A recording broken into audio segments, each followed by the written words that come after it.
뉴스 시작합니다. 김윤수입니다. 총선까지 4일 남았습니다. 나의 선택 2024. 조금 전 끝난 이번 총선 최종 사전투표율이 역대 총선 가운데 최고치를 기록했습니다. 이틀간 누적 투표율이 31.3%로 역대 총선 중 제일 높았습니다. 선거가 종반을 향해 치달으면서 양당 지지층이 총결집한 것으로 보입니다. 현장에 나가 있는 취재기자 연결하겠습니다. 자, 이상원 기자, 총 몇 명의 유권자가 사전투표를 한 겁니까? 네, 저는 지금 서울시 선관위에 나와 있습니다. 제 뒤로 보이는 것처럼 투표용지가 담긴 투표함이 속속 옮겨지고 있는데요. 이번 총선 사전투표율 31.3%로 역대 최고치를 기록했습니다.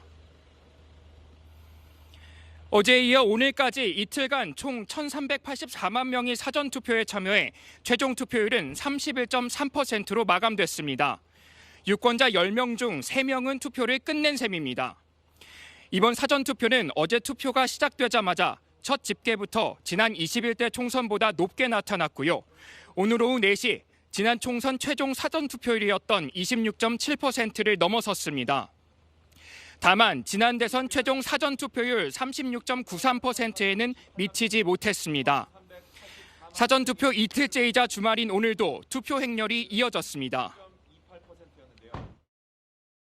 여러 가지 복잡한 마음이 있었고요. 일단 꼭 투표를 꼭 해야겠다. 꼭 그런 마음이 있었습니다. 지역을 위해서 뭔가 기여할 수 있는 그런 분을 뽑고 싶어서 나왔습니다. 지역 투표율은 전남이 41.2%로 가장 높았고 대구는 25.6%로 가장 낮았습니다. 역대 총선 중 최고 사전투표율을 기록하자 양당 모두 자신감을 내비치기도 했습니다. 국민의힘은 이재명 조국에 대한 일명 2조 심판론 영향이라고 했고 민주당은 정권 심판론에 바람이 분 것이라고 해석했습니다. 지금까지 서울시 선관위에서 채널A 뉴스 이상원입니다. 선거관리위원회는 이번 총선부터 사전투표함 보관 장소를 24시간 촬영하는 이 CCTV 화면을 외부에 공개합니다. 사전투표의 투명성과 공정성을 강화해서 일각의 부정선거 의혹을 불식시키겠다는 겁니다. 최재원 기자가 취재했습니다. 중앙선거관리위원회는 이번 총선부터 전국 모든 사전투표함 보관소를 실시간으로 비추는 CCTV를 24시간 외부에 공개합니다. 부정선거 의혹을 불식시키기 위한 겁니다. 서울시 선거관리위원회 앞입니다. 서울시 내 모든 자치구의 사전투표함 보관 장소 실시간 상황을 이곳 CCTV 영상으로 볼 수 있습니다. 그동안 선관위는 업무 시간 내 별도로 요청하는 시민들에게만 CCTV 영상을 제공했는데 이번 선거부터 달라졌습니다. 누구나 별도의 신청 없이 17개 시도 선관위 외부에 있는 모니터를 통해 사전투표함 보관 상황을 확인할 수 있습니다. 첫 사전투표함 보관소 생중계에 시민들은 어떤 반응일까? 실시간으로 볼 수 있다는 것 자체가 되게 신뢰성을 높여주는 장치인 것 같아요. 보호받는다는 느낌이 확실하게 드는 것 같아요. 상당히 획기적으로 개선한다고 봐줬었는데 IT 강국인데 관심 있는 사람들이 집에서 인터넷으로 볼 수 있게끔. 선관위는 보관 장소 내부에서 조명을 끌 수 없도록 스위치에 잠금 장치를 설치하고 출입 통제와 침입 신호 등을 통합 관리하는 보안 장치를 설치하는 등 보안에 나섰습니다. 사전투표가 마감되면 경찰이 투표함을 이송하는데 선관위는 사전투표소 한 곳을 선정해 이송 전체 과정을 공개하기도 했습니다. 채널A 뉴스 최재현입니다.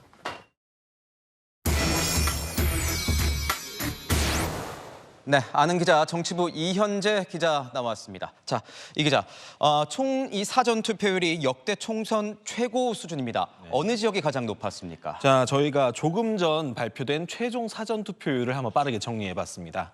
자, 전남이 41.2%로 가장 높았고 대구가 25.6%로 가장 낮았습니다. 전북과 광주가 각각 38.5%, 38%로 상위권이었고 제주와 경기가 28.5%, 29.5%로 하위권을 형성했습니다. 자, 대구가 이번에 25.6%로 사전투표율 지역별로 보면 최저치지만 4년 전인 23.6%보다는 높아졌습니다. 가장 격전지인 서울도 투표율도 4년 전보다는 높았습니다. 이 기자, 그러니까 이거는 뭐 이번 선거에 대한 관심이 그만큼 뜨겁다는 어떤 의미이기도 할 텐데 그렇다면 나중에 이 전체 투표율까지 덩달아 같이 상승할 걸로 보입니까? 지난 선거 역사들을 보면 지금 그렇게 단정하기는 좀 어렵습니다. 지난 대선 당시 사전 투표율은 역대 최고였는데 총 투표율은 사전 투표율이 10%포인트 낮았던 19대 대선 때와 비슷했습니다. 그래도 이미 유권자 10명 중 3명의 표심이 확정된 상태란 거죠. 사전 투표의 중요성이 점점 커지고 있는 건 맞다고 봐야 할 것 같습니다. 가장 궁금한 게 이겁니다. 그동안 이 사전 투표가 승패에 어느 정도의 영향을 미쳤는지 혹시 뭐 분석을 할 수 있습니까? 자, 역대 선거들을 보면 이 사전 투표 득표가 본 투표를 역전하기도 했습니다. 여야 모두 이번 선거 승부처로 보고 있는 서울의 경우 지난 총선에서 49개 지역구 중 44곳이 사전투표에서 이긴 후보가 승리했습니다. 나머지 5곳은 모두 미래통합당이 본투표에서 뒤집었습니다. 그러니까 우선 사전투표에서 최대한 표를 모아놔야 이길 확률이 높아지는 건 분명하다는 겁니다. 선관위에 물어보니까 개표할 때 순서가 꼭 정해진 건 아니지만 통상적으로는 사전투표함을 먼저 개표한다고 합니다. 이제까지 통상 사전 투표율이 높으면 민주당에 유리할 것이다. 뭐 이런 분석들이 좀 있었는데 과연 그렇습니까? 그것도 그렇게 단정하기는 좀 어렵습니다. 지금 양당 모두 자신들의 지지층이 결집했다 이렇게 말하고 있거든요. 자, 연령별로 사전투표를 하는 비율이 얼마일까 한번 알아봤는데요. 중앙선관위가 역대 선거 후에 투표율 분석으로 내놓은 자료를 보면 20대 총선 때는 19세가 18.1%로 사전투표 비율이 가장 높았지만 21대 총선과 20대 대선 모두 60대가 33.5%, 45.5%로 가장 높았습니다. 그러니까 예전이랑은 상황이 좀 다르다 뭐 이런 건데 양당 전략은 그러면 어떻습니까? 자, 양당 모두 사전투표, 본투표 가리지 말고 모두 나와서 투표해달라 이렇게 독려하고 있습니다.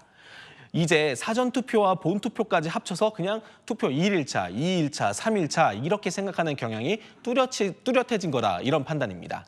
이번에 이재명 대표와 한동훈 위원장을 포함해 양당 지도부 대다수가 사전투표를 했죠. 양당의 속내도 좀 궁금한데요. 뭐 차이가 있습니까? 자, 민주당은 낙관론을, 국민의힘은 비관론을 견제하고 있습니다. 여야 모두 50곳 정도를 초박빙 지역으로 보고 있는데요. 민주당 유권자들 사이에서 나 하나쯤 투표 안 해도 되겠지 이런 낙관론이 퍼진다면 박빙 지역이 속속 넘어갈 수 있다 그런 위기감을 갖고 있습니다.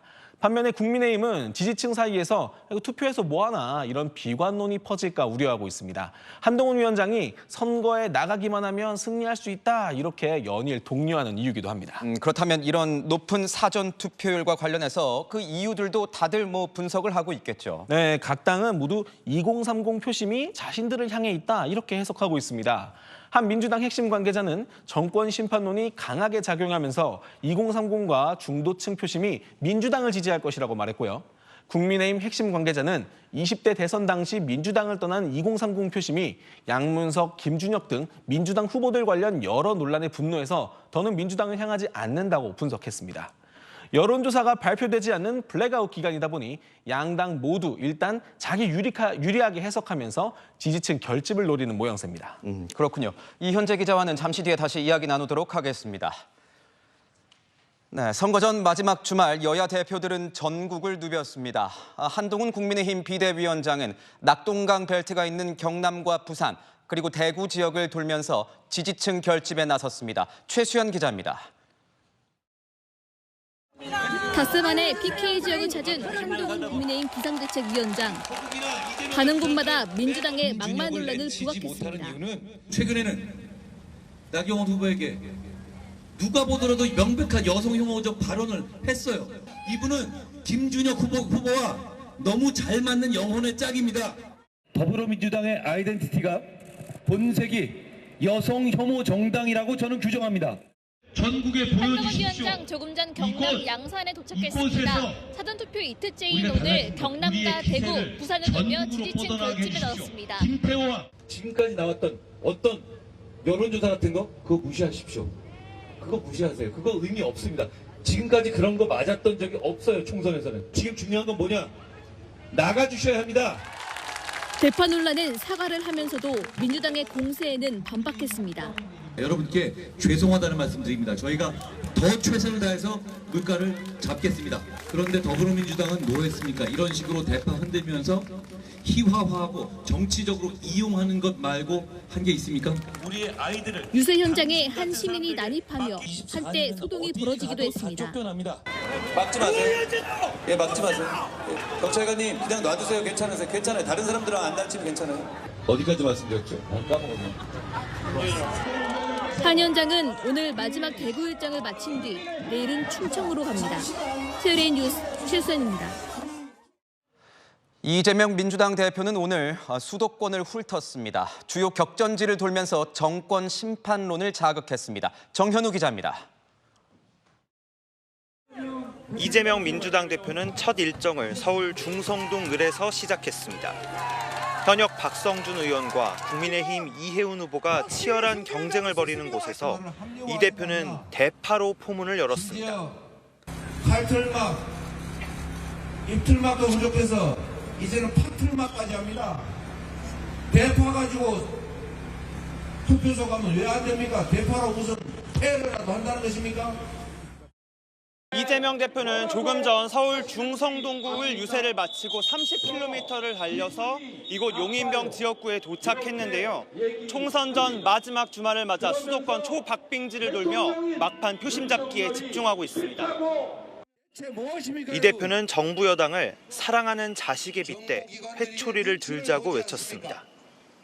사랑하는 자식일지라도 잘못된 길을 가면 야단치고 그래도 안 되면 회초리를 들어오는 것이 바로 부모의 심정입니다. 민주당 지지세가 상대적으로 약한 곳인 만큼 수위 조절에 나선 겁니다. 그러면서도 다시는 속지 말아야 한다며 심판 투표를 강조했습니다.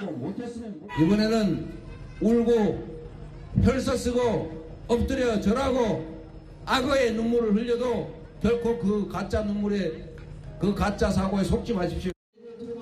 한 표라도 더 모으자는 호소도 덧붙였습니다. 여러분의 이웃들에게 제주도 사는 사람에게도 저기 강원도 있는 분에게도 서울 강남 사는 분에게도 전화하고 문자해서 투표시켜야 합니다. 이재명 대표는 총선 전날인 9일 재판에 출석해야 하는 상황. 남은 이틀 동안 접전 지역 위주로 돌며 지지세를 끌어올리는 데 주력할 것으로 보입니다. 채널A 뉴스 정현우입니다. 네, 이현재 기자와 계속 이야기 나눠보도록 하겠습니다. 자, 공식 선거운동 열흘째고 이제 4일 남았습니다. 오늘도 양당 대표들 발걸음이 굉장히 바빴는데 이 대표들의 동선이라는 게 어떻게 보면 메시지 아니겠습니까? 네, 그렇습니다. 양당 대표들 내가 갈 때마다 적어도 1%포인트씩 올린다. 이런 심정으로 지금 전국을 누비고 있습니다. 지난달 28일부터 시작된 공식 선거운동 기간 기준으로 보면 이재명 민주당 대표는 총 38곳을 다녔습니다. 자신의 지역구인 인천 계양을 5번, 서울 동작과 용산 등을 2번씩 다녀왔습니다. 이재명 대표의 작전은 선택과 집중이라고 정리할 수 있습니다. 명룡대전으로 불리는 자신의 지역구 선거도 있고 또 재판 일정도 있어서요. 본인이 도와주면 뒤집을 수 있겠다. 이런 박빙 지역 위주로 다녔다는 겁니다. 총선 불출마로 비교적 발이 가벼운 한동훈 비대위원장은 79곳을 방문했습니다. 서울 송파를 3번 갔고 2번 방문한 지역도 서울 마포, 광진, 경기 수원, 오산, 부산 해운대 등 17곳입니다.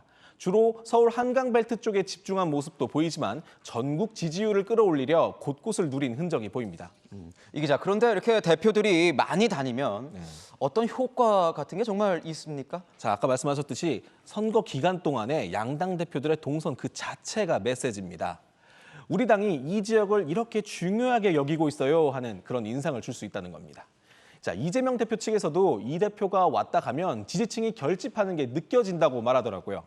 한동훈 비대위원장의 오늘 일정을 보면 보수 강세 지역인 영남권을 순회했습니다. 선거 막판에 왜 산토끼가 아니라 집토끼를 찾냐 이런 생각도 들겠지만 국민의힘 관계자는 영남권에서 최근 우리는 잡아둔 물고기란 거냐 이런 불만이 나오고 있다며 영남에서 투표율이 낮아지면 자칫 비례대표 선거에도 악영향을 미칠 수 있다고 말했습니다. 이렇게 당대표 동선은 하나하나가 정치적 메시지를 담고 있는 겁니다. 정말 효과가 있다는 건데 대표들이 지원 유세에서 그러니까 어떤 말을 하느냐 이것도 되게 중요 포인트가 될 것 같습니다. 지금 양당 모두 선거 막판은 네거티브전으로 흐르는 이런 작전을 쓰고 있지만 지역에 따라서 조금씩 전략이 다릅니다. 한동훈 비대위원장은 주로 양문석 후보의 편법 대출 논란이나 김준혁 후보의 성상납 발언 등을 공격하면서 민주당 내로남불 프레임을 자극하고 있습니다. 말투도 상당히 거칠어지고 강해졌죠. 보수 지지세 결집을 노리는 동시에 상대당의 도덕성 부족을 저격하면서 2030과 중도층 스윙보터 표심을 노리겠다는 전략입니다. 그러면 이재명 대표는 어떻습니까? 자, 이재명 대표도 대파 논란 등 윤석열 대통령을 저격하는 발언들을 연일 쏟아내고 있습니다. 하지만 이 대표, 국민의힘 지지세가 강한 지역에서는 톤을 좀 낮추고 있습니다.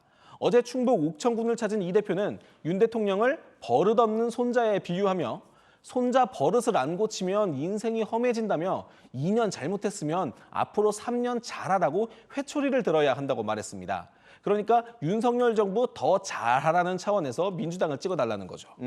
그러면 양당 대표의 이 마지막 공식 선거 일정은 어디입니까? 그러니까 이것도 굉장히 메시지가 클 것 같거든요. 네, 맞습니다. 지금 일단 양당이 아직 정확하게 장소를 확정하지는 않았지만 양당 모두 서울로 갈 가능성이 높습니다.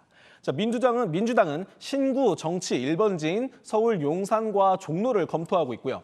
국민의힘은 한강벨트를 찾을 가능성이 높습니다.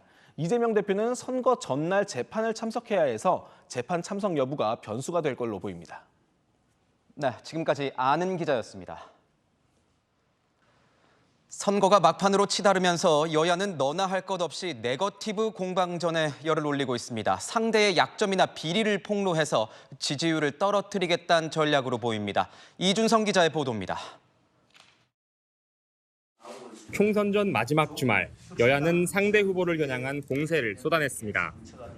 국민의힘은 김준혁 경기수원정 후보가 쓴 책에서 유치원의 뿌리를 친일파로 규정하거나 서울은 천박한 도시라고 쓴 내용을 집중 비판했습니다. 김준혁 후보의 저서는 가히 망언집 수준이며 계속해서 드러나는 김 후보의 새로운 막말과 망언에 국민의 혐오는 커져만 갑니다. 또 양문석 경기 안산갑 후보가 불법 대출 논란이 불거진 아파트를 실거래가보다 높은 금액에 내놨다며 눈 가리고 아웅식 김한가 위선이 끝이 없다고 지적했습니다. 여당의 공세에 민주당도 맞받아쳤습니다. 이복현 금감원장을 향해 양문석 후보의 들이댄 잣대로 여권 후보도 조사하라고 촉구했습니다. 검찰 출신이자 윤석열 사단으로 불리는 이복현 금감원장에게 요청합니다. 양문석 후보를 조사한 잣대로 장진영 후보, 이원모 후보에 대한 조사도 진행하십시오. 민주당은 장진영 서울 동작갑 후보가 양평 토지를 매입하는 과정에서 장 후보 부친이 이사로 재직 중인 신협 등에서 대출받은 의혹과 이원모 후보의 가족들이 자신이 출마한 경기 용인갑에 공장이 들어서는 SK하이닉스 주식을 대량 보유한 것이 이해충돌이 아닌지 따져봐야 한다고 지적한 겁니다. 민주당은 또 선관위가 장진영 후보에 대해 세무사 경력이 허위 사실이라고 판단한 걸 거론하며 비판했고 장 후보는 2009년 세무사 자격을 부여받은 세무사 자격증 소지자라면서 선관위가 위법한 결정을 한 것이라고 반박했습니다. 채널A 뉴스 이준성입니다. 양문석 민주당 후보 딸의 이 편법 대출 수사를 수원지검 안산지청이 맡을 것으로 보입니다. 국민의힘이 양 후보를 사기 혐의로 고발해서 이 안산지청이 수사를 진행 중인데 사건이 병합돼서 부녀가 한 곳에서 수사를 받을 전망입니다. 신무경 기자입니다. 새마을금고중앙회가 어제 오후 5시쯤 양문석 민주당 후보 딸과 중개업자 등을 검찰에 수사 의뢰했습니다. 사업자 대출 증빙 서류가 허위로 밝혀졌기 때문입니다. 해당 사건은 국민의힘이 양 후보를 사기 혐의로 고발해 먼저 수사에 착수한 수원지검 안산지청이 맡을 것으로 예상됩니다. 검찰 관계자는 두 건이 동일한 사안인 만큼 병합될 것으로 보인다고 설명했습니다. 금감원은 오늘 9일까지 대구수성 새마을금고의 사업자 대출 270억 원에 대해 검사를 진행한다는 계획입니다. 금감원은 소명을 듣기 위해 양문석 후보 딸과 배우자에게 연락을 취하고 있습니다. 이런 가운데 양 후보는 편법 대출 의혹을 받고 있는 서울 잠원동 아파트를 어제 매물로 내놨습니다. 전용 면적 137제곱미터를 39억 원에 팔겠다고 내놨는데 하루 만에 38억 원으로 낮췄습니다. 새마을금고는 양 후보 딸이 편법 대출을 받은 11억 원에 대해 회수 절차에 들어갔습니다. 납부 기한이 지나고도 석 달을 더 넘기면 경매에 들어가게 됩니다. 채널A 뉴스 신무경입니다. 한 현직 시의원이 투표를 독려하는 상대 당의 현수막을 무단 철거하는 사건이 발생해서 경찰이 조사에 나섰습니다. 이 현수막에 공직선거법이 허용하지 않는 꼼수 홍보 문구가 들어가 있어서 철거했다는 게 이 시의원 측의 주장입니다. 홍진우 기자입니다. 남성이 승용차에서 의자와 낫을 들고 나오더니 낫으로 전신주에 묶여있는 현수막 끈을 자릅니다. 떼낸 현수막은 차량 트렁크에 집어넣습니다. 남성은 국민의힘 소속 현직 시의원 A씨, 더불어민주당이 사전투표를 독려하러 내건 현수막을 떼는 모습입니다. 민주당 당원이 발견해 경찰에 신고했습니다. 해당 시의원은 현수막에 적힌 일찍이란 표현이 문제라고 주장합니다. 대놓고 1번을 찍으라고 하는 것이나 마찬가지여서 불법 현수막을 철거한 것이란 겁니다. 반면 민주당 측은 선관위 검토를 마치고 게시한 거라며 맞서고 있습니다.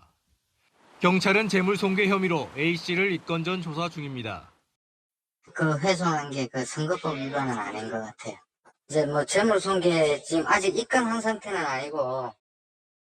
경남 사천시에 걸린 사전투표 현수막. 그런데 특정 지명을 기재하며 노골적으로 표를 요구합니다. 지난 3일 밤부터 시내에 대거 내걸린 것으로 파악됩니다. 선관위가 불법 현수막으로 규정해 철거하고 있는데 지금껏 50여 개가 수거됐습니다.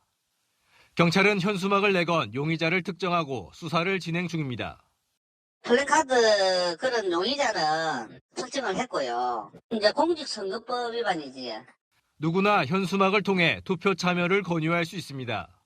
하지만 정당 명칭이나 특정 후보자를 유추할 수 있는 표기는 할 수 없습니다. 채널A 뉴스 홍진우입니다.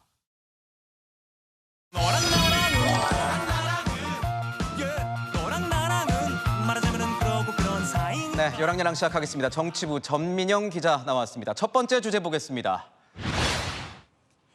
또 나왔군요. 이 대파. 그런데 대파 헬멧은 뭡니까? 이재명 민주당 대표의 오늘 유세 현장에 대파가 붙은 헬멧이 등장했습니다.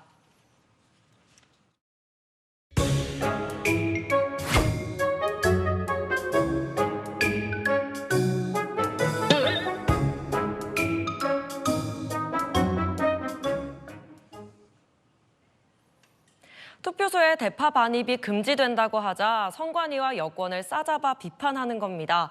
온라인상에선 대파 과자뿐 아니라 펜이나 티셔츠, 대파로 머리를 장식한 사람, 그리고 인형도 등장했는데요. 대파를 못 들고 들어간다면 이런 거라도 들고 가겠다, 이렇게 비꼬는 거죠. 이 대표도 가세했습니다. 투표소 들어갈 때는 이 대파는 안 되고 쪽파는 된다고 합니다. 그러니까 나중에 오늘 사전투표 혹시 가시면 오른쪽 왼쪽에 대파는 빼고 쪽파만 붙여가지고 가도록 하십시오. 그래, 구성찬호 써보시는 것 같아요. 써보세요.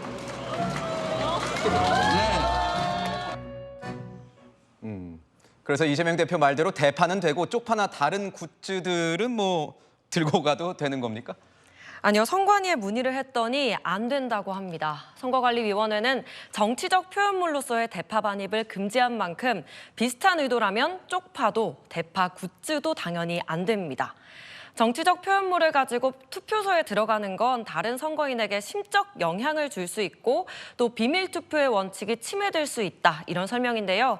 다만 정치적 목적이 없다면 대파도 가능하다는 설명입니다.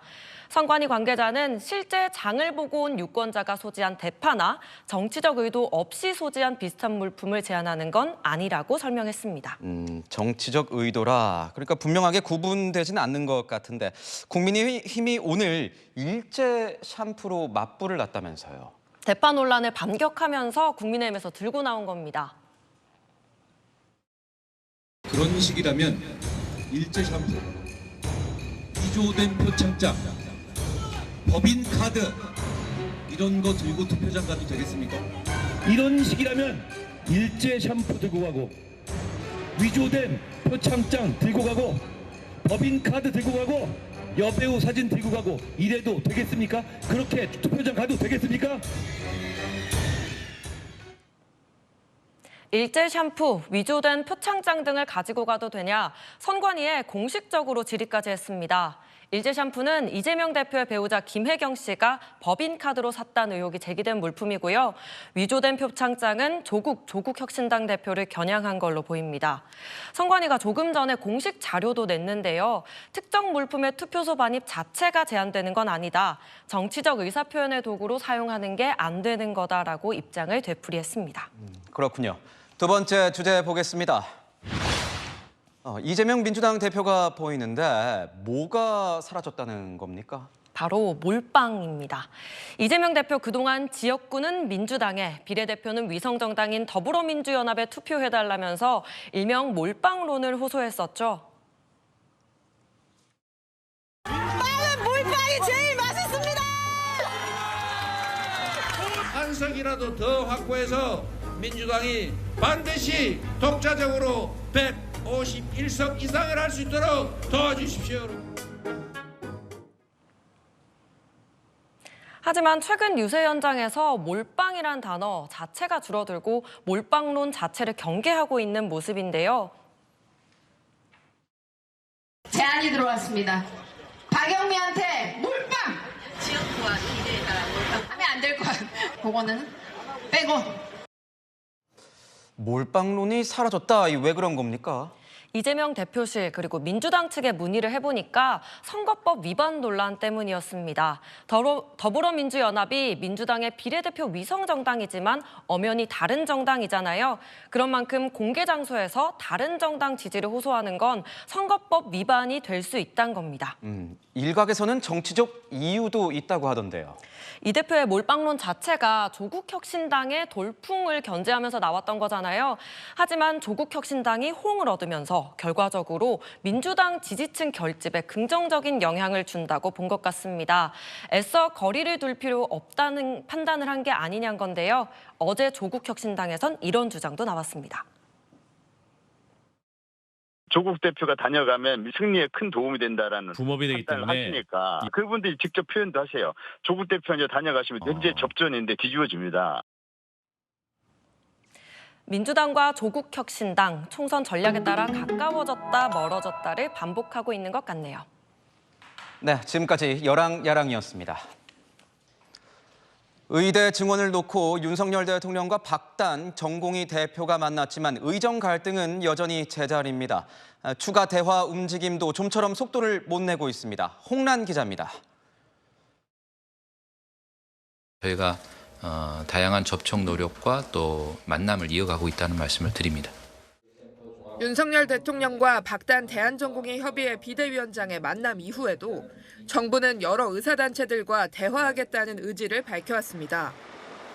취재진을 만난 대한의사협회 측도 정부에서 여러 경로로 대화를 제안했다고 인정했습니다. 하지만 끝내 불발됐다고 전했습니다. 2,000명 증원 규모를 놓고 양측 간 이견을 좁히지 못했다는 설명입니다. 멈춰놓고 대화가 시작이 돼야 되는데 정부의 어떤 자세 변화 이런 게 없기 때문에 아직은 대화에 대해서 부정적인 의견이 많습니다. 또 다른 의협 관계자는 앞선 만남 이후 분위기가 격앙되면서 현재로선 대화할 분위기가 아닌 상황이라고 전했습니다. 이면택 의협회장 당선인은 오늘도 SNS에 정부를 겨냥한 강성 메시지를 쏟아냈고 일각에선 박단 비대위원장에게 대표 행세를 하지 말라는 비판글도 등장했습니다. 의료계 또 다른 한 축인 전국의대교수 비대위도 정부의 2,000명 증원 입장 고수를 비판하며 의제 제한 없이 논의해야 한다고 촉구했습니다. 양측의 만남 이후 후폭풍이 날로 거세지는 상황에서 의료 공백 상태가 더 길어질 거란 우려가 나옵니다. 채널A 뉴스 홍란입니다. 훔친 자전거를 온라인에 버젓이 중고 매물로 내놓은 강큰 도둑들이 붙잡혔습니다. 경찰이 구매자인 척 접근해서 체포했습니다. 이세하 기자입니다. 검은 자켓을 입은 남성이 주차장 쪽을 손으로 가리키자 파란 옷차림의 남성이 다가옵니다. 이 남성이 등을 보인 순간 뒤에서 팔을 낚아챕니다. 주차된 트럭에서 대기하던 사람이 남성을 붙들자 경찰차가 달려옵니다. 지난달 9일 오후 6시쯤 대구 동구에서 사복경찰이 자전거 도둑을 검거하는 모습입니다. 소유자는 도난을 방지하기 위해 자전거 2대를 체인으로 묶어놨지만 이 2인조 절도범은 묶인 자전거를 어깨에 둘러매고 가져갔습니다. 자전거 2대 시가는 200만 원 정도였습니다. 대낮에 자전거를 훔친 이들은 물건을 바로 온라인 중고거래 장터에 내놓았습니다. 매물을 발견한 피해자로부터 신고를 접수한 경찰은 구매자인 척 약속을 잡았습니다. 약금을 걸고 어디로 가면 자전거가 있을 것이다라고 위치를 알려주더라고요. 그래서 이제 그 자전거를 저희가 다른 곳에 옮겨놓고 이제 나오게끔 하기 위해서 구매자가 경찰인 줄 모르고 나왔다가 덜미를 잡힌 이들은 유흥비에 쓰려고 자전거를 훔쳤다고 진술했습니다. 경찰은 검거된 절도범들을 특수절도 혐의로 검찰에 송치했습니다. 채널A 뉴스 이세아입니다. 완연한 봄 날씨에 벚꽃 축제가 한창입니다. 그런데 나들이객들은 정작 이 도 넘은 불법 주차와 쓰레기 악취 때문에 눈살을 찌푸리고 있습니다. 장호림 기자가 취재했습니다. 벚꽃 축제가 한창인 서울 여의도 한강공원. 불법 노점상들이 인도까지 침범해 늘어서 있고 주변엔 시민들이 버린 라면 용기와 꼬치 등 쓰레기들이 널려 있습니다. 공원 측이 비치해둔 대형 쓰레기통 2곳도 이미 가득 차 있습니다. 밤 11시가 다 된 시각인데요. 이렇게 쓰레기통 주변에는 시민들이 버리고 간 쓰레기들로 넘쳐나고 악취가 진동합니다.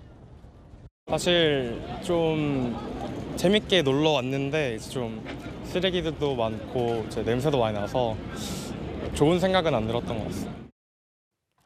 힘들기는 공원 관리인도 마찬가지. 끝도 없이 쏟아져 나오는 쓰레기에 쉴 틈도 없습니다. 치워도 끝이 없잖아요. 진짜요. 네. 저 쓰레기 방통 있는데 가보시면 알지만 방통 넘쳐가지고 쌓인 게 더 많아요. 낮에는 공원 인근 주차장이 밀려든 인파로 가득 찼습니다. 안내 요원들이 바쁘게 교통 정리를 해보지만 역부족입니다. 입구엔 주차 금지라는 팻말이 써져 있지만 버젓이 차량이 주차되어 있고 결국 차량 수십 대가 움직이지 못하고 그대로 멈춰섭니다. 여기에 배달 오토바이와 노점상까지 한 대 뒤엉키면서 지나기가 쉽지 않습니다. 들어오기가 쉽지 않더라고요. 사고 날 수도 있겠다는 생각이 조금 들었습니다. 미래한강 사업본부는 오는 8일까지 도로 통제를 포함해 안전 및 관리 활동을 강화할 방침입니다. 채널A 뉴스 장호림입니다. 시청자의 제보가 뉴스가 되는 제보가 뉴스다입니다. 한 아파트 단지의 음식물 쓰레기통이 쇠사슬과 자물쇠로 묶여서 주민들이 벌써 20일 넘게 어려움을 겪고 있다고 합니다. 강경모 기자가 취재했습니다. 대전의 한 아파트 단지. 음식물 쓰레기통이 쇠사슬에 둘둘 감겨 있습니다. 자물쇠가 채워져 열 수도 없습니다. 양해를 구한다는 글과 자물쇠를 빼달라는 공문 등이 어지럽게 붙어 있습니다. 인근 1층에 사는 주민이 자물쇠를 채운 건데 벌써 20일을 훌쩍 넘겼습니다. 주민들의 민원이 이어지자 관리사무소는 다른 음식물 쓰레기통을 가져다 놨는데요. 이마저도 이렇게 못 쓰게 해놨습니다. 관리사무소가 음식물 쓰레기를 치우는 경비원들 안전을 감안한다며 투입구를 주차장 방향에서 아파트 쪽으로 돌린 게 발단이 됐습니다. 해당 주민이 원래 위치로 돌려놓으라며 반발한 겁니다. 급기야 쓰레기통을 딴 곳으로 옮기라고 요구하고 나섰고 주민투표 끝에 현자리에 두기로 결정이 나자 쇠사슬로 묶어놓은 겁니다. 여름에 문 넘고 살잖아요. 사람도 많이 가깝고 냄새도 안 나는 불쾌가 아니에요. 공무질 뭐야 지금 이야기 없어요. 저는 무리적으로 방해할 수밖에 없는 거 아니에요. 발에 문을 막고 이제 사인을 해줄 때까지 강요를 하셨다고 전자투표를 해가지고 이제 투표를 진행을 했는데 옮기지 말자는 과반수가 넘었어요. 주민들은 다른 동으로 가서 음식물 쓰레기를 버려야 합니다.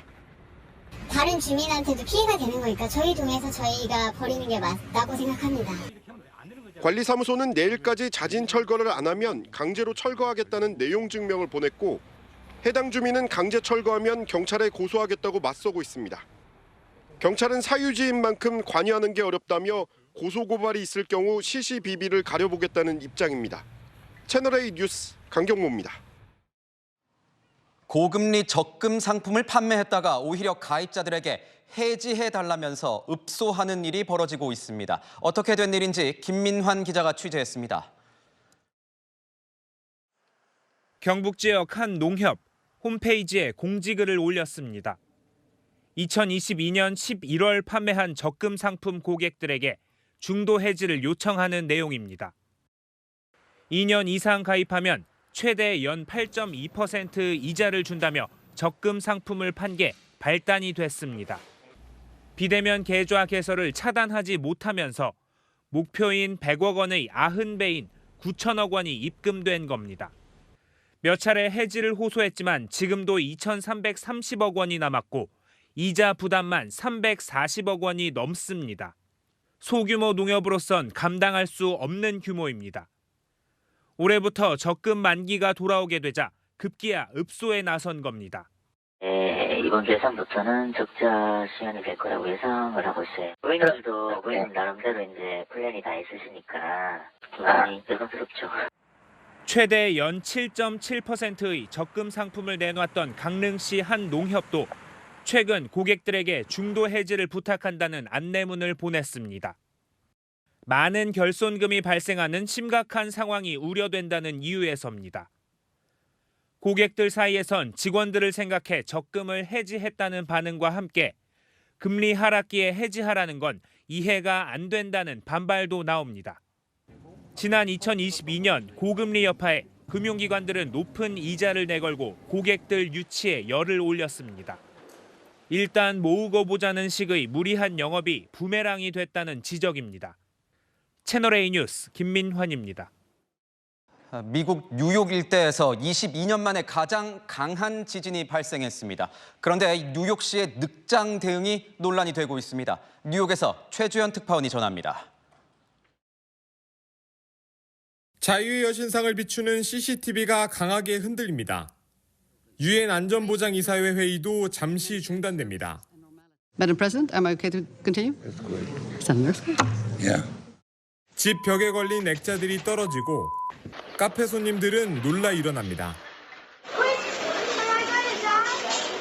현지 시간 5일 오전 10시 23분, 미국 동부 뉴저지주에서 규모 4.8 지진이 발생해 80km 떨어진 뉴욕과 그 일대에도 그 충격이 전해졌습니다. And I thought the house was going to blow up. 현지 언론에 따르면 미 동북부 지역 기준으로 22년 만에 가장 강력한 지진입니다. 특히 인구 밀도가 높고 고층 빌딩이 질비한 뉴욕 일대가 바짝 긴장했습니다. I was scared. I've never felt one before because I grew up in New York and we don't really have them often. 항공편도 결항되거나 도착이 지연되면서 공항은 인산인해를 이뤘습니다. 이 지진의 여파로 뉴욕 인근공항에서는 한때 비행기의 이륙과 착륙이 모두 중단됐습니다. 뒤늦은 재난 문자도 논란입니다. 뉴욕시 알림 서비스 가입자에게는 26분 뒤, 일반 시민들에게는 40분 뒤에야 경보 문자를 보낸 겁니다. 한 시의원은 SNS에 논란 이유가 지진 탓인지 늦은 경보 탓인지 모르겠다고 비꼬았습니다. 미 정부는 인명피해는 발생하지 않았지만 당분간 여진이 계속될 것이라고 전했습니다. 뉴욕에서 채널A 뉴스 최주현입니다. 바이든 미국 대통령의 경고에 이스라엘이 구호 차량 오폭 사태를 사과하고 장교들을 해임했습니다. 이란의 보복 공격까지 예고되면서 이스라엘이 사면 초가입니다. 권갑구 기자입니다. 공습을 명령한 대령과 소령 해임, 또 다른 장교 3명 견책. 이스라엘군이 구호 차량 오폭 사건의 책임을 인정하며 내놓은 조치입니다. This tragic mistake could and should have been prevented. The strike on the 8 vehicles is a grave mistake. 내부 조사 결과도 함께 공개했습니다. 구호단체 가방은 총으로, 직원들은 하마스로 착각했고 차량에 표시된 로고는 늦은 밤이라 식별하지 못했다는 주장입니다. 이례적으로 신속한 이스라엘의 대응에 정치 매체 악시오스는 바이든의 최후 통첩이 네타냐후가 반대하던 조치들을 하도록 만들었다고 분석했습니다. 앞서 바이든 대통령은 네타냐후 총리에게 휴전을 촉구하며 민간인 피해를 막지 않으면 지지 정책을 바꾸겠다고 통보했습니다. 11월 대선을 앞두고 당 내부 반발과 아랍계 표심을 더 이상 외면할 수 없는 데 따른 최후의 경고란 분석입니다. What we want to see are some real changes on the Israeli side. If we don't see changes from their side, there'll have to be changes from our side. 이스라엘은 구호품 반입도 확대하겠다고 몸을 낮췄지만 미국은 결과로 증명하라고 압박했습니다. Looking to see not just what steps are being taken, but the results that follow from them. 이런 가운데 이란이 이스라엘을 직접 공격하기로 결정해 전군에 최고 수위 경계령을 내렸다고 뉴욕타임스가 보도했습니다. 이르면 다음 주 큰 공격이 있을 수 있다는 보도도 나왔습니다. 지난 1일 시리아의 이란 영사관이 폭격을 받아 13명이 숨졌는데 이란은 이스라엘을 배후로 지목하고 응징을 예고해왔습니다. 채널A 뉴스 홍학구입니다. 그동안 이름에 맞는 한자가 없어서 한글 이름만 썼던 둘리에게 이젠 한자 이름이 생길 것 같습니다. 임명용 한자가 늘어난다고 합니다. 김정근 기자가 보도합니다. 만화 캐릭터로 유명한 아기 공룡 둘리. 경기도 부천시는 2003년 둘리를 명예 시민으로 등록했는데 주민등록증엔 막을 두가 적혀 있습니다. 당시엔 둘로 읽히는 한자가 없었기 때문입니다. 대법원은 최근 임명용 한자 1070개를 새로 추가하기로 했습니다. 음역자 둘도 이번에 포함됐는데 말 두자와 세을자를 합쳐 만들었습니다. 한글 이름만 가능했던 귤자도 한자로 등록했고 영어 이름에 활용 가능한 쉬나 터 같은 한자도 이름에 쓸 수 있도록 했습니다. 임명용 한자는 1991년 전산 등록 편의를 위해 2,700자 정도로 제한됐습니다. 민원을 받을 때마다 숫자를 늘리다 보니 현재 임명용 한자는 8,319자에 달합니다. 올해 6월이면 9,000자를 넘는데 일본은 물론 한자 종주국인 중국보다도 많다는 지적이 나옵니다. 죽을 사자, 그 누가 이름에 쓰겠습니까? 토할 객자, 누가 이름에 쓰겠습니까? 지금 현재에 나와 있는 이 8,319자에 대한 정비가 우선이지 않겠느냐 하는 그런 생각. 반면 성명권 침해라는 지적도 적지 않습니다. 2016년엔 사모할 로를 아이 이름으로 쓰고 싶다는 부모가 헌법 소원을 냈다가 기각되는 일도 있었습니다. 이름 지을 권리 침해냐, 전산 행정을 위한 불가피한 조치냐, 논쟁은 지속될 전망입니다. 채널A 뉴스 김정근입니다. 화창한 하늘에 만개한 벚꽃까지 온통 봄의 색상으로 물들어 있습니다. 오늘 날씨까지 참 좋았죠? 휴일인 내일도 못다한 꽃나들이 하기 그만이겠습니다. 맑고 낮 기온도 23도로 한낮에는 다소 덥게도 느껴지겠습니다. 다만 먼지에 대비해 마스크 챙겨서 나가시면 좋습니다. 이미 수도권은 나쁨 수준이고 내일은 서쪽 지방과 부산, 울산에서도 종일 공기가 탁하겠습니다. 내일은 일교차가 더 커집니다. 아침 기온은 서울이 8도, 광주와 대구 9도로 한 자릿수에서 출발합니다. 한낮 기온은 서울과 전주 23도까지 올라 평년 수준을 크게 웃돌겠습니다. 당분간 비 소식 없이 전국이 맑겠고 다음 주는 5월 중하순만큼 따뜻하겠습니다. 선거일인 수요일도 날씨 좋습니다. 날씨였습니다. 늦게 피어서 걱정이던 벚꽃이 갑자기 만발해서 지역마다 축제가 한창입니다. 그런데 이 꽃향기로 가득해야 할 축제장에서 오히려 쓰레기 악취가 퍼지고 있다고 합니다. 즐거운 추억 쌓으려고 나섰다가 얼굴만 찌푸릴까 봐 걱정입니다. 마침표 찍겠습니다. 이제 쓰레기는 엔딩. 뉴스에이 마칩니다. 고맙습니다.